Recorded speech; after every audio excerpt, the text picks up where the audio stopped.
Yeah, I'm excited to see slim down Lamar out there. I mean, in the huddle, you can see sometimes that he really takes charge. Can you remember a situation where he kind of got y'all to snap back to reality and get back on track where he's vocal? He's one of the most competitive guys I've ever played with, and now like he just wants to win. So like if something's not going right or if he saw something differently, he's going to get on the guy right away. Like something Yeah. like yeah, he'll do it in the huddle, but it's more on the sidelines if anything.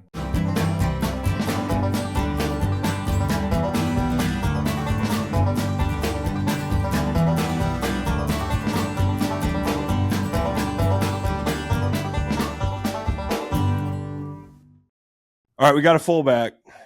We finally got one. I don't know if we've had a fullback, but this is the fullback in my eyes. This is the fullback in the National Football League. Project Pat Ricard, joining us from the Ravens facility. What's up, Pat?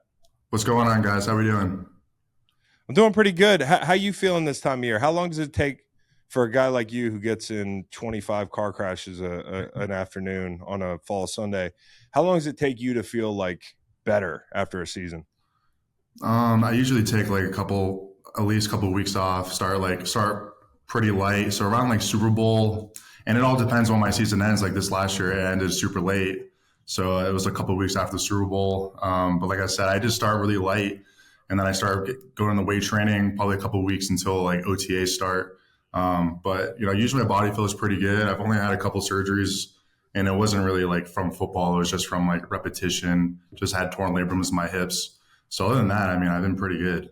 When you play somewhere like Baltimore, and of course, this is what coming from college, like, does it feel more like what you would imagine a college program feels like relative to other pro programs where things are changing all the time, coaches are changing, the way of doing things is changing? Is it nice to come back every offseason and you guys have an established program with expectations lined up? Yeah, I mean, ever since I've been here, it's been the same head coach, and he's definitely he kept the culture it's been for so long. It's like the Ravens it has a culture, it has an identity, and I think that when guys come here, they realize that really fast, and they love drafting guys and developing guys and keeping guys for a long time.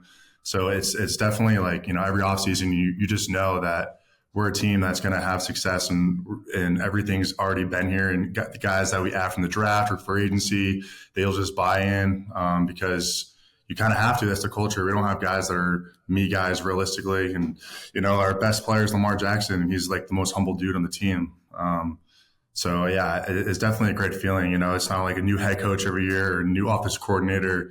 I'm going to my 8th year right now, and this is my 3rd offensive coordinator. So it really hasn't been too much of a change.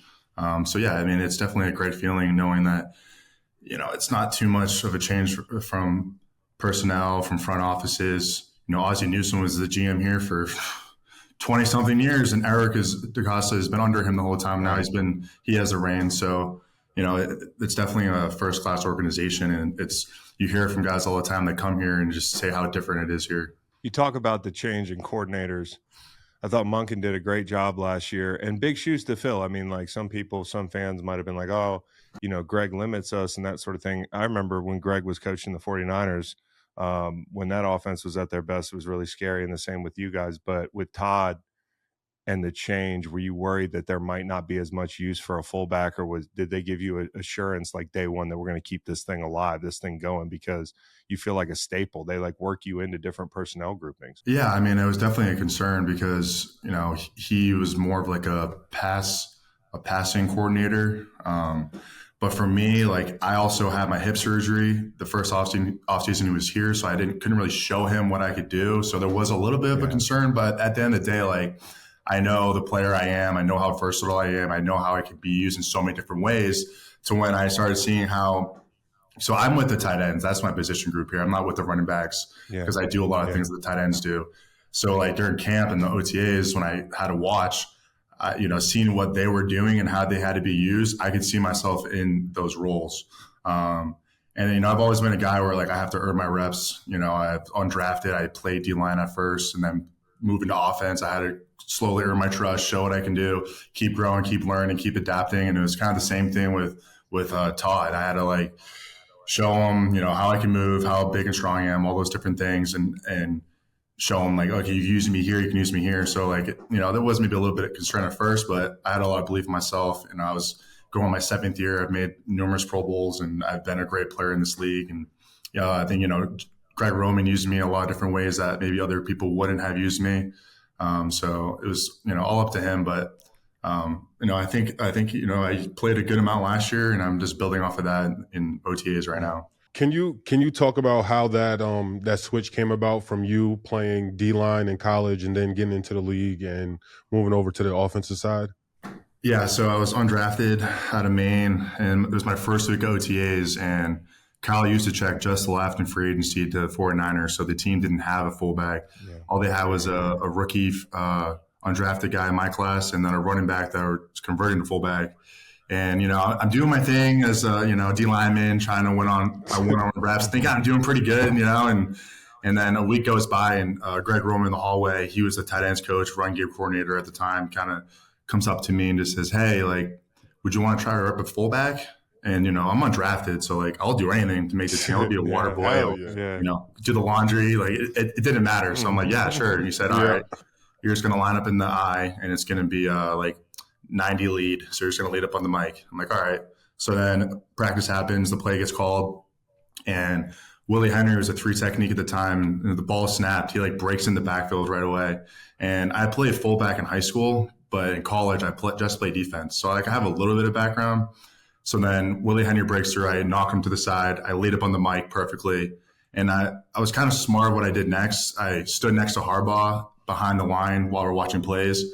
And he's just standing there, I can kind of see the wheels start turning in his head a little bit, and he's like, he's like, that looks pretty good. And I'm like, yeah, I used to play fullback in high school. He's like, oh, you look a natural. I'm like, all right.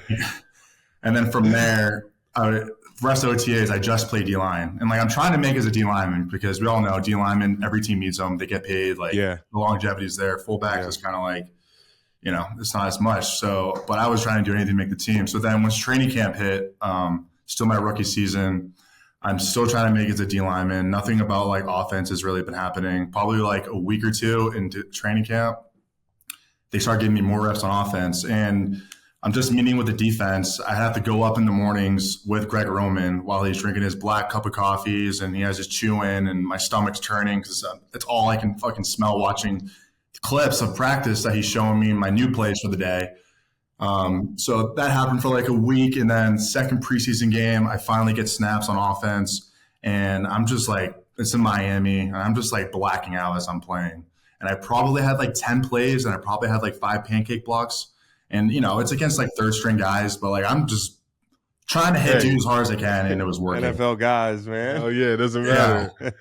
So then, the next preseason game, I'm in the same time still playing D-line. So I'm playing both sides of the ball. And pretty much ultimately I make the team as a rookie undrafted. And then they completely move me to the offensive side of the ball.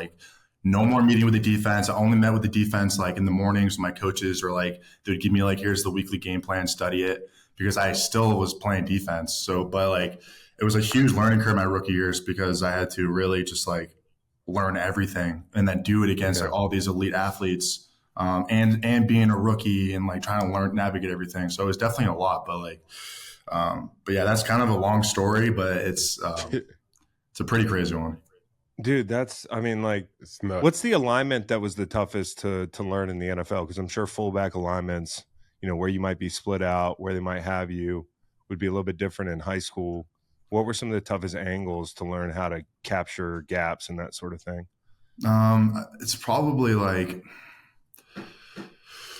I think anywhere being in the backfield and having to insert on a linebacker and try to navigate through them and not running in the backs of guys. I think that took me a little bit of time, but then I understood just it's as simple as looking at the alignment. If there's a 3 technique, he's probably going to control the B gap, so I'm probably going to fit up in the A gap, stuff like that. Mm-hmm. But I think the biggest thing for me was just learning offense, just learning formations, learning shifts, learning what the Y, the F, the Z is in different personnel groups and how it applies to me. How long did it take you to get in your own repetition for watching tape, switching from defense to offense? Like, did it take you that whole first season, or was it into like the second season where you really got comfortable? Yeah, I'd be sitting there like 20 minutes in, like accidentally watching D-line, forgetting that I was watching fullback. Yeah. I'd probably say my third year, because I was still playing both ways my first 3 years. But my third year is when I really I think developed on both sides of the ball even more, and I was able to dominate and play a lot more. But yeah, it definitely took a while. I just had to be a sponge and just ask so many questions and more from the coaches. I had some good vets, but they don't want to waste a bunch of time trying to teach me the most how to fucking zone block and shit. But yeah, it was probably my third year. What about with all the offensive line turnover this year? That's one place you guys don't have the continuity right now, but working new guys in. What do you think the most important thing is when a young guy walks into that offensive line room that he has to learn about how to be a Raven up front? Yeah.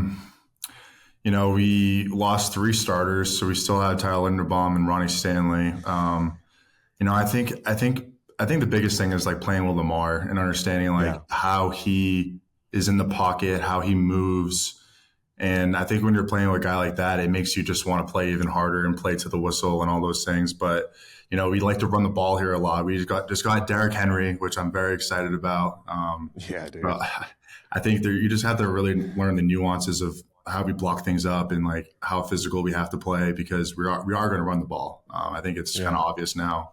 But yeah, I think we have good guys. We have a couple guys in the draft, some guys who's been here, a couple in free agency that looking pretty good right now, and we'll see once the pads come on of how they really come off the ball and displace guys.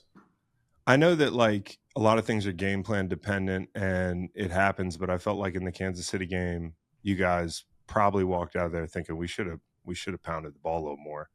Do you feel that? And then can you take that lesson and apply it to this year when you're in certain spots? Because that is a strength of you guys. Yeah. I think kind of what I attribute to it was just Kansas City in the first half was just, our defense was struggling a little bit to slow them down. They were moving the ball. And when we had the ball, we were kind of stalling.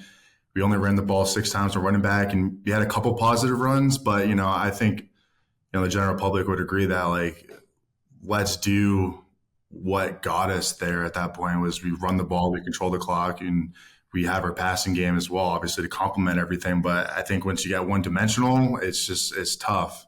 But yeah, I didn't even realize after the game how little we did run the ball, to be honest. I thought we ran it a little bit here and there. But yeah, it's just, if you look back at it, we definitely probably should have, but that's, out of my control. Coaches do it. It was a weird game too. It was just a weird game. You know what I mean? And I look at Lamar now, and I always said this, I feel like Lamar is very good at getting down. He's very good at not taking the big hit, which some guys don't have that ability. I'm sure for you guys, you'd like him to just run out of bounds as much as he can. What's that dynamic like in the offensive meeting room, encouraging him to stay safe? And do you think he's as safe as I think he is? Because when I'm watching, I'm like, this guy really understands space. And he's not going to take those big hits. Yeah, I think, earlier in his career when he was with Giro, I think he asked him to run the ball more. It was more quarterback-driven runs for Lamar. And I think Lamar was just trying to do whatever he could to get yards and all those things. But I think as the years have progressed with Lamar, I feel like he doesn't run at times is 100% speed because he's trying to make sure that he can get out of the way, slide, get out of bounds now. And I don't think you see those kind of hits. And yeah, sometimes in meetings, and if he kind of gets hit, we'll be like, yo, get your ass down. And you don't like to see that at all. But he's always tough. He always gets up right away whenever he gets hit. One of my favorite Lamar memories was Poopgate in Cleveland. Can you take me onto the field? Onto the field when everybody's confused as hell what's going on, and he comes back in and shreds the Browns. It was like a shootout game, and it was a primetime night game, and he's all of a sudden gets injured with something, and I stand with Lamar. He was cramping, so he's gone. And then we have our second string quarterback in there for a drive, and then he gets hurt. And then the next drive we're up, we're having like Willie Snead, who's a receiver, like taking snaps to be our third string quarterback because we had no one else. And I can't remember if Willie gets in the game or not, or if like another quarterback goes in for a couple of plays, but all of a sudden it's 4th down and you just see Lamar coming out of the tunnel like he's like Moses, the Red Sea is parting, he's just running through, and he gets on the field and he just completes a 4th down pass to Hollywood Brown for a touchdown, and we take the lead back. It was pretty crazy. It was probably one of the craziest moments of that season. That was insane. I mean, here's one for me, because I've read this about Lamar recently, and I know that last year he came in, he was beefed up, like he was huge. Dude was hitting the weights hard. And then this year I've heard that he's slimmed back down a little bit. Like I can remember in my career as a position player trying to find that right weight for durability, for all that stuff. What's your favorite Lamar build? Yeah, I've never been asked that question. Do you think he should be 230? Do you like seeing him come in with the extra traps, or do you like seeing him like looking like he can run through the tunnel in about 2.5 seconds? I mean, honestly, he did look pretty good when he was all bulked up. I was like, damn, bro, he about to start lead blocking for me, like how big he was looking. He was big. Yeah, he was looking big. I don't know. I think the way that'd be good for him is just a weight that he feels really good moving, and he can make guys miss, and he can stay healthy. I think, he's looking really good right now, and I'm excited to see how he looks when games are happening and he has to make guys miss. But yeah, it's a good question for a quarterback, is like being a little bigger, better for maybe like it's harder to get taken down. You can kind of lower your shoulder more. But I think with Lamar, like he moves around so much, so it might be better for him to have that little bit less weight to, keep his endurance up during the games and have that little extra speed. Yeah, I'm excited to see slim down Lamar out there. I mean, the dude is just so fun to watch. And one thing that's apparent to me about him is he's a great teammate and a great leader. Like in the huddle, you can see sometimes that he really takes charge. Can you remember a situation where he kind of got y'all to snap back to reality and get back on track, where he's vocal? I mean, for me personally, I remember it was a Tampa game Thursday night, and like I'm blocking the perimeter, and I get called for holding, and he's just like cussing me out, but like not in a bad way, but he was just saying like, man, like don't even touch him, like I'll just make him miss and all that shit. And I'm like, oh, I gotta block him, like it's my job to block him. I just held him a little bit. But I'm trying to think of games where he just like. But he'll do that, right? I mean, he's like a real vocal guy in that locker, or in that huddle. Yeah, I can't think of like an exact game, but like there's times he'll come on the sideline, he'll come down to the O-line, he'll come down to the tight ends, and he'll just like start talking to guys and start just giving guys confidence, or like telling them what he sees and those things. Like he's one of the most competitive guys I've ever played with, and now like he just wants to win. So like if something's not going right, or if he saw something differently, he's gonna get on the guy right away. Like something like. Yeah, he'll do it in the huddle, but it's more on the sidelines, if anything. Yeah, so one of the things that I think was a strength for you guys last year, even though you lose Keaton, and obviously you've had running back injuries in the past, was having a Justice Hill back there. I think Justice didn't get enough credit for what he did for you guys. Like, can you speak to the importance of Justice, and then how you see that running back room kind of shaking out next year with usage, because you've got the big dog coming to town, and he's going to help in the red zone and that sort of thing. But I love that the 1-2 punch that the speedy guy gives you too. Yeah, no, I love Justice. He's a guy that plays every single phase of special teams. He always does it. He never gets like, man, like I'm a running back, I don't need to be doing this shit. But like he's very good at what he does in all those different roles. And then he's a back where he could be an all down back, but he's really good in third down. He's really good at pass protection and picking up reads and understanding of who he has to get and where they're going to go. And he's a really good option out of the backfield. He catches a lot of balls, and he usually make one or two guys miss. And he's very explosive, and he can really cut very quickly. Yeah, he's definitely an underrated guy where I don't think he gets enough credit just because of the backs that we've had. But we lost Gus Edwards and J.K. Dobbins. Both went to the Chargers. With Gio. I know, yeah. What? Yeah, it's the L.A. Ravens now, man. They got everybody. Yeah, dude. What do you see with Roman? Like for Chargers fans that might be listening to this pod, like what do you expect to see from those guys? Because I think they're going to be pretty good pretty quickly with the quarterback they have, and then obviously with the run game that he can install. I think they're definitely going to be trying to establish a run game for sure. That's just kind of his MO is he's going to establish a run game and then play off the pass. And he has a great quarterback. So I think you're going to see more of a balanced offense than maybe in the past where they pass a lot more. And especially with Jim, like Jim ran the ball a lot in Michigan. So I think you're going to see that. I don't know if Justin can run that much. Maybe he can. He seems like he's pretty athletic. So maybe you'll see a little more quarterback driven stuff with him. But yeah, I think you're going to see the ball run more, especially since they have both backs that run the ball a lot. Yeah, because it's kind of it was a perception that he couldn't run it was antiquated because he runs the ball a lot, but it's still a pro style offense. Mm-hmm. You know, would you say that they can still get all their pro elements out of his offense? Yeah, I think so. I think it all depends on who they have as receivers. You know, if you don't have good receivers, then you're going to rely on the best players that you have, which is, you know, Giro loves his tight ends, he loves his running backs, and he loves his receivers. Just like if those guys can run the routes the right way, get lined up correctly, all those things, and you have a quarterback that can throw the ball to him, then I don't see why you can't be balanced. He just loves to establish his game first by running the ball. Is it important for the receivers to be tough in that offense? Yes, you're gonna be asked to block, and sometimes, like in the past, we've had guys here with Giro that were mostly like blocking receivers, but there's nothing wrong with that. You're gonna play a decent amount. That's part of the deal. Yeah, and some guys might not love it, but like that's kind of how he does it. But yeah, I think you can be used in many ways. He'll use you to your strengths. Tight end, I want to talk to you about Mark Andrews. You spend every day with him. What makes the guy tick? Like, I feel like you don't hear as much from him. And then for me, having played, you know, usually staring that guy down, not watching him on TV, like I don't know what makes him great, but he's always around the ball and he's always open. And I'm sure a lot of it has to do with him and Lamar's experience together. But what makes Mark great day to day, and what's he like playing with? So he, you know, during practice, like he wants all the reps. He wants to run all the routes. He wants everything pretty much. And he's so competitive. He's just like Lamar with a competitive level. And he's also like Lamar. And that's why they have so much chemistry, because they're so similar. So like they're both very competitive players. And Mark and Lamar, they kind of play like street ball, you know, like here's the plays, here's the stuff. But like when stuff goes down, like you're going to figure a way to make a play. And that's kind of how they play off of each other.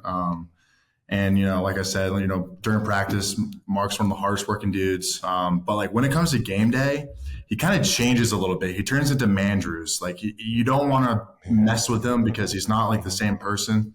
You guys like that? Mandrews is pretty good, right? Mandrews is pretty good. You should really get that on a damn t-shirt. Yeah, he's just like, I don't like it as much as Project Pat. Appreciate it. That's the best. Yeah, he's just like, he like flips a switch on game days, and he just wants to win so bad. He'll play every snap if he has to. But yeah, he just loves the game, man. He plays with so much passion. Who's an edge guy that you really like that you think is going to have a big year? Because I know you guys are waiting for that. You know, like to me, OA, any year now, it's going to be a big pop. But for you, you're watching these guys every day. You used to play D-line. What can you tell Ravens fans about who might take a big step this year? See, it's a little hard with OTAs just because they can't really do too much. Yeah, exactly. Everyone kind of found out about Kyle Van Noy last year coming back from, you know, being off the streets. Crafty, and he had like 10 sacks. Him and Clowney. Crafty. Yeah, Clowney's not here anymore. I think it's Owe, but I think also David Ojabo. You know, he's had a couple of injuries that's kind of slowed him down a little bit. But I think both those guys, like, they have the skill sets, they have the ability. It's just a matter of them getting the looks and getting the confidence that they can beat any tackle in this league. But I think, you know, the biggest guy is Owe. I think he's been the healthiest, and he's shown a little bit more than Ojabo at this point. But you just see how hard he's been working, and like his speed. He's like 6'4", 250, and runs like a 4.4 or something crazy. Like he can turn that into power, right? I mean, he can really sink that long arm in there. Very long arms, and you know, I think he's going his third or fourth year now. I forget. I've been here for too long, trying to remember. Yeah, it's running together, dude. Yeah, so you know, I think he's gotten stronger since, you know, his first couple of years. So you know, I think you should see a lot from Owe this year. Last football question. I know Nate wants to ask you about Pokémon. All right. All right. So I'm wondering, which of the rookies have impressed? I know you got the Wiggins kid outside, and I've heard about a couple mid-round guys that have impressed in practice. And keeping in mind that we should temper expectations with OTAs because you're out there in underwear. Right. Who do you like so far?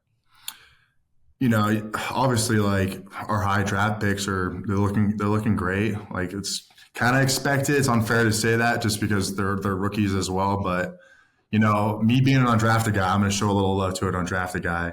Yeah. We have a receiver. His last name is Wade. He's number 18, and I'm just seeing just like every day this man's flashing. Like he's looking really crisp when he runs his route. He's catching all the balls. He has strong hands. He doesn't say too much. He just puts his head down and he's constantly just making plays. And, I think that, I think he's going to, make some noise in the preseason. I just remember his first name is Dayton Wade. Dayton Wade, Ole Miss. Dayton Wade, yeah. Mm-hmm. Yeah. I think, I think he's a guy to look out for. Okay. Nate, ask away. All right. So my first question is, if you had to pick any Pokemon to play fullback, what Pokemon are you picking? That's a good question. Damn. Play fullback. It'd probably be like Rhydorn or some shit, just I was thinking Geodude. That's so. Wait, are you? How into this are you, Pat? Like, do you collect and sell cards? Yeah. So I don't know what happened, but like last offseason, you're just sitting at home, just trying to figure out shit to do. I think I was on Instagram and just saw like people ripping Pokemon packs. I'm like, oh, that's kind of interesting. Yes. And I think I bought some, and then I just got hooked, just every day. So you weren't into the show when you were a kid, or were you were you familiar with Pokemon and everything, but you just weren't into the cards? Yeah, as a kid, I had a Game Boy, I had all the games, watched the shows. I think once I got into junior high school, it wasn't the cool thing to be into as much, so I stopped it. Same with college. Maybe I'd play a little bit of the newer games on the DS, stuff like that. But it was really last year is when I got back into collecting. I collected a little bit as a kid, but haven't most of my life. So it's been pretty new. That's pretty funny. There's a lot of NFL players that are into Pokemon. There's also a lot of adults that, like you said, that took the break. They were like, "Oh, it's not cool anymore," and then it came back. I don't know. It's a money thing. It's just I think about it. I think about it like stocks, and it's people who are rich, you buy stocks and you forget about them. They don't do anything, and then all of a sudden, people are like, hey, did you hear about that? Damn, Charizard that was worth 5,000. Yeah. It's now worth 50,000. You're just like, what? Hold on. You guys. So Pat, when you sell your first card for $50K, let me know and I might get in. But I need to see some returns here. Okay. Pat Ricard, love watching you play, dude. Good luck this year and hope we get you on again. Appreciate it, guys. Big fan of the pod. Probably the only podcast I listen to. So it's been great. That's my boy, dude. Yes, sir. And congrats, all girl dads. Congrats on the baby girl. Congrats, man. Thank you. Yeah. Now you're not gonna have too many summers to sit around and be like, what the fuck do? I gotta open some Pokemon packs. Seriously. Just gotta save some for her. Yeah, save some for her for sure. Yeah. What's her name? Emerson. We nicknames Emmy. She was a little over 2 months now, born March 23rd. Did you learn anything yet about being a dad? Anything click for you? Yeah, just 24/7. Just it's that baby needs one of us at all times. But it's brought a lot of joy to my life so far. The fun part starts soon when they get to be 4 to 6 months old. Mine's 11 months old, and I think we're gonna get a scholarship out of this. One. Big girl summer. That's how I feel. Yes. One piece of advice: take as many pictures as you can of your daughter and your wife, dude. Just to have for her, and she'll appreciate that later. Dude, my parents sent me 30 minutes of home video from the 80s. In 1989, my dad on a jet ski with tiny shorts on, just bombing around city boy, never been in a jet ski. They're in the Colorado River. We got no air conditioning. We're in some trailer. It's fucking awesome, dude. Take videos, bro. Take as many as you can. Yeah. All right, Pat. Appreciate you, dude. Yeah. Thank you, guys.